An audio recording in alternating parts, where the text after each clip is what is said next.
आज मी आंबे डाळ आणि पनीर बनवले होते। त्याचा व्हिडिओ मी टाकलाय। आणि ते कसं करतात ते सांगते।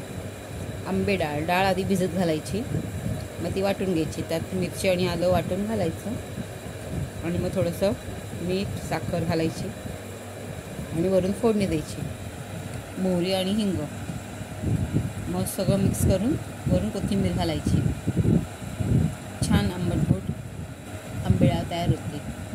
आंबे डाळ फारसं जास्त कोणाला माहीत नाही, पण ज्यांना माहिती आहे त्यांना कळेल। मला फार आवडते। मी पुण्याची आहे, त्यामुळे चैत्र नवरात्रीमध्ये ही डाळ केली जाते। आणि आता हे पणं कैरी उकडून घ्यायच्या, गार करून मग त्यात मिक्सरमध्ये वाटून थोडा गूळ घालायचा, मीठ घालायचं आणि थोडीशी वेलची पावडर हवी असेल तर। असं करून ठेवायचं। उन्हाळ्यामध्ये चांगलं असतं शरीराला, लहान मुलांना पण चांगलं असतं। कोल्ड्रिंक हे देण्यापेक्षा हे करून ठेवा, तब्येतीला चांगलं असतं, ऊन बाधत नाही। ठीक आहे, हे सगळं करता करता दुपार झाली, मला खूप भूक लागली।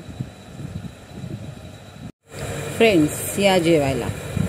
आज माझ्याकडे आहे चपाती, गवारीची भाजी, लोणचं आणि सोबत दही।